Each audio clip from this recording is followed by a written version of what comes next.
Welcome to not a myth. आध्यात्म से जुड़े वीडियोस पाते रहने के लिए इस चैनल को सब्सक्राइब कीजिए। जात पात पूछे नहीं कोई, हरि को भजे सो हरि की होई। इसका अर्थ है श्री हरि किसी का जात नहीं पूछते।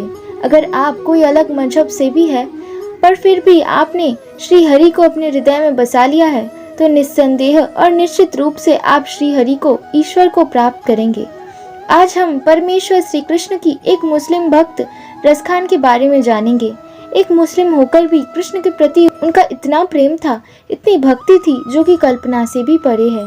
रसखान जी किस प्रकार भगवान श्री कृष्ण की भक्ति से जुड़े, ये लेकर दो कथाएं आते हैं, पर उनमें से जो बहुत अधिक प्रचलित है आज वो कथा हम जानेंगे। एक बार रसखान जी अपने उस्ताद और अनेकों लोगों के साथ हज यात्रा पर जा रहे थे। तभी उनके उस्ताद ने रसखान जी से कहा, अरे देखो, हिंदुओं का तीर्थ स्थल वृंदावन आने वाला है। हमने सुना है कि वहाँ एक काला नाग रहता है जो वृंदावन आने वाले यात्रियों को डस लेता है। इसलिए तुम बिल्कुल इधर उधर मत देखना और एकदम सीधे सीधे मेरे पीछे चलना। ये सब सुनकर रसखान जी को बड़ी उत्सुकता होने लगी। जितना वे वृंदावन को अनदेखा करना चाहते रहे उतना ही मुड़ के देखने की इच्छा होने लगी। और क्योंकि वृंदावन भगवान श्री कृष्ण का धाम है, इसलिए हर कोई इसकी तरफ आकर्षित होता है, क्योंकि कृष्ण नाम का अर्थ ही है जो सबको आकर्षित करता है। उस काला नाग के बारे में सोचते सोचते रसखान जी चले जा रहे थे कि तभी उन्हें कहीं से बहुत सुंदर मधुर बांसुरी की आवाज़ सुनाई दी। रसखान जी ने सुना था कि हिंदुओं का कोई भगवान है जो बांसुरी बजाते हैं। रसखान जी मुड़कर देखना चाहते थे पर उनको अपनी उस्ताद की बात बार बार याद आ रही थी। वो बचने की कोशिश ही कर रहे थे, तभी उन्हें राधा रानी की नुपुर की आवाज़ भी सुनाई देने लगी।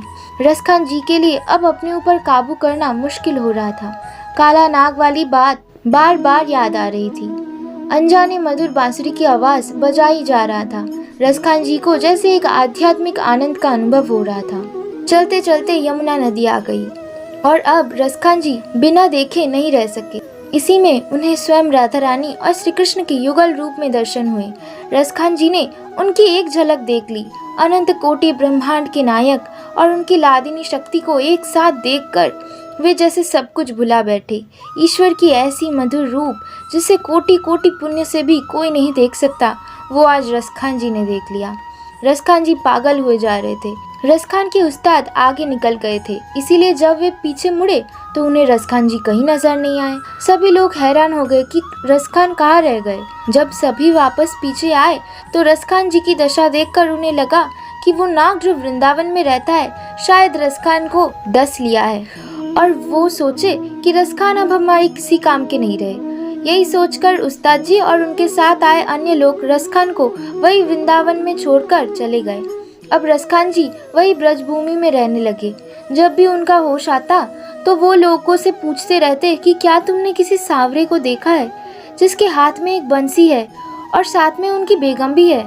क्या तुमने देखा है? वो कौन है? कहाँ रहते हैं? इसे कहते कहते फिर भगवान के बारे में सोचते सोचते बेहोश हो जाते, फिर उठते और वही एक ही प्रश्न सभी से पूछते रहते थे।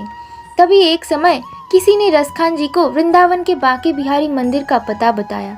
रसखान जी दौड़ दौड़ के मंदिर गए, लेकिन मंदिर के अंदर पुजारी ने उन्हें प्रवेश से रोक दिया। पूर्व काल में जब मुगल शासन होता था तब अधिकतर मंदिर मुगल राजा के सेना द्वारा तोड़ दिए जाते थे।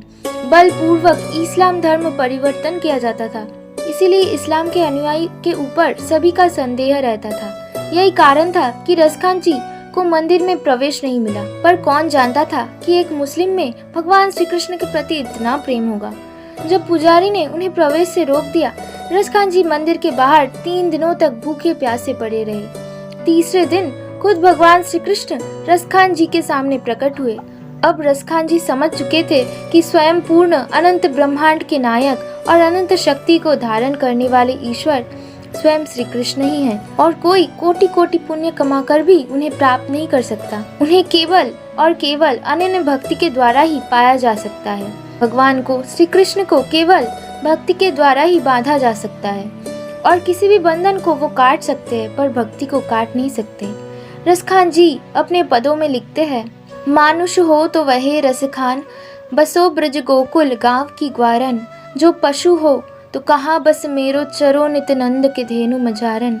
पाहन हो तो वही गिरि को, जो क्यों छत्र पुरंदर धारन, जो खग हो तो बसेरो करो, मिल कालिंदी कुल कदम्ब की धारन। हे भगवान, अगर मैं अगले जन्म में मनुष्य के रूप में जन्म लूँ तो मुझे इसी ब्रज का कोई ग्वाला बना देना। अगर मैं पशु बनूं तो मुझे नंद महाराज के घर का कोई गाय बनाना, ताकि किसी तरह श्री कृष्ण का स्पर्श मुझे मिले। अगर मैं पत्थर बनूं तो मुझे गिरिराज गोवर्धन का पत्थर बनाना, जो एक समय श्री हरि का छाता बना था। और अगर मैं पक्षी बनूं तो यमुना के पार कदम्ब के किसी डाल में मेरा वास हो। पर जो भी हो, मैं इस वृंदावन को छोड़ के कहीं नहीं जाऊं। इस तरह रसखान जी ने अपना जीवन भगवान के चरणों में गुजार दिया। 45 वर्ष की आयु में उन्होंने अपना भौतिक शरीर छोड़ दिया और गोलोक धाम में अपने भगवत स्वरूप को प्राप्त कर लिया। महान कृष्ण भक्त रसखान जी की जय। लीला पुरुषोत्तम अखिल रसामृत मूर्ति श्री कृष्ण की जय। आज के लिए बस इतना ही। मिलते हैं आपसे नेक्स्ट वीडियो पर। तब तक के लिए thank you, have a good day and Radhe Radhe.